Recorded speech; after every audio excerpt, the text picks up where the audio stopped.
On this vote, the ayes are 51, the nays are 48. The Senate recedes from its amendment and concurs in H.R. 1 with further amendment. The Tax Cuts and Jobs Act is passed. Good evening and welcome to Metro Focus. I'm Rafael P. Roman. Early this morning, the Senate passed the country's new tax code in a vote of 51 to 48. The historic vote was split down party lines. The $1.5 trillion tax bill is the most sweeping rewrite of the tax code in decades and was met by dissent on the Senate floor. Listen to New York's senior Senator Chuck Schumer voicing his displeasure. By 2027, nearly 145 million middle-class families under 200,000 will either get tax hikes. Can we have order, Mr. President? The Senate will be in order. This is serious stuff. We believe you're messing up America. You could pay attention for a couple of minutes. House Minority Leader Nancy Pelosi also weighed in. This GOP tax scam is simply theft. Monumental, brazen theft from the American middle class and from every person who aspires to reach it. The GOP tax scam is not a vote for an investment in growth or jobs. It is a vote to install a permanent plutocracy in our nation. The bill is now headed to the White House, where President Trump will sign it into law, a major victory for him and the GOP, and the first major legislative victory of the Trump presidency.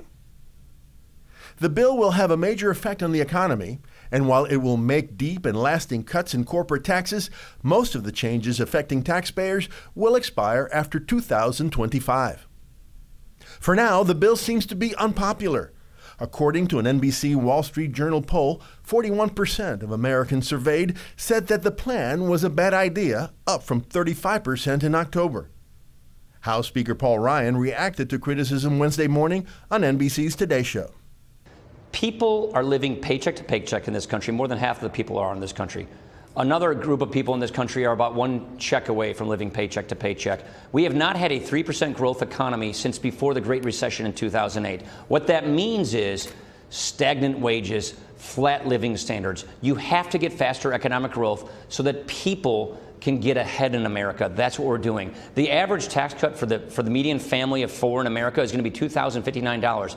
$2,000, if you're living paycheck to paycheck, is a serious tax cut. Former New York City Mayor Michael Bloomberg also weighed in on the plan, writing, quote, "The tax bill is an economically indefensible blunder that will harm our future," end quote. Jenna Flanagan is standing by for details on what this will all mean for us and for our state. Jenna? Well, thanks, Raf. Professor, I want to welcome you to the show. And first, I want to start off by asking, what is it about this massive overhaul tax bill that's got everybody so anxious? I mean, we hear that it's going to lower taxes. We hear that it's going to raise taxes. What exactly has been passed? What's in this legislation? What we know at the moment is it's not as bad as it could have been. Both the House and Senate bills were worse for New York and for the housing market and for affordable housing creation. So this version is less bad. The question is, how much less bad? But it is worse than current law.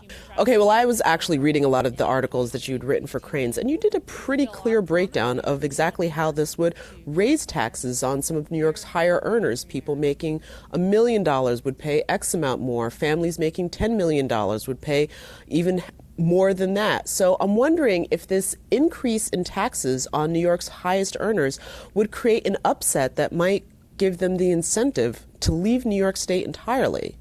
It's going to create a lot of upset. The big question is whether people will move because of it. Okay. So under this bill, New York City residents who are single will start to pay more taxes than they currently do at about $500,000. Families in New York City will pay more taxes at about $1 million. In the suburbs, the numbers are higher. It occurs at over $1 million for single people and a little higher than that for families. But there will be a very significant difference in the amount of federal tax you pay in New York as opposed to in Florida. Mm-hmm. So At one point, it could be $300,000 or $400,000 for someone making a lot of money, like $10 million.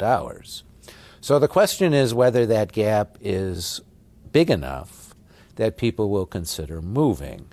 Remember, it's not, I'm talking just about the gap in the federal tax, because it's clear that those people pay a lot more in state and local taxes in New York than they do in Florida. Of course, and I do want to get to that when you're done with this. So there's this huge gap that's opening up or widening because of that. Will people move?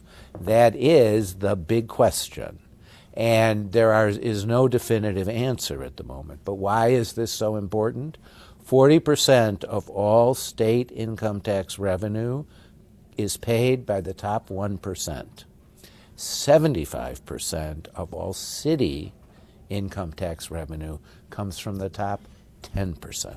Mm-hmm. And one other point that's being obscured, especially by people like the governor, most New Yorkers will see a tax cut for the foreseeable future. So is this a tax increase or a tax decrease? Because the way it was sold was that this was going to be that big, beautiful tax cut for middle-class Americans. So are those of us not making $1 million actually going to see a decrease in our taxes? There's nothing in the tax bill which would cause a state income tax increase.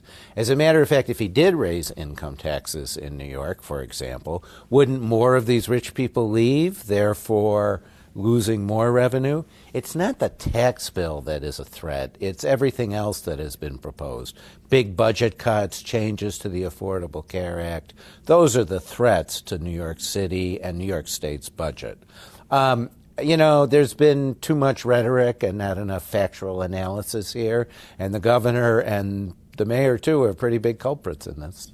Well, yes, because we also heard the mayor say on public radio that these tax cuts, provided that wealthier people were saving enough money, would allow him to enact the millionaire's tax that he's been talking about for so long. Yes, why didn't he understand it? I know people I know, important, influential civic leaders, have gone crazy since he said that on Friday, yelling at everyone in his administration.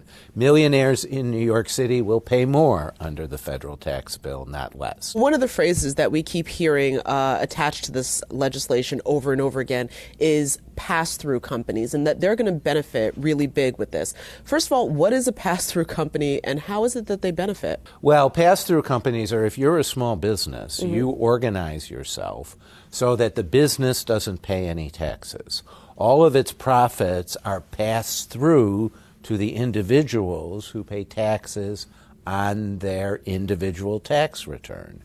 Now, there are all kinds of lower taxes that have been put in place for these pass-through companies. That's how the Republicans say they're getting substantial tax benefit to small businesses or smaller businesses or family-owned businesses. So that's what pass-throughs are. All right, with all of these tax increases and tax decreases, of course, for the corporations who are going to be here in New York, they're expected to see a very big tax decrease.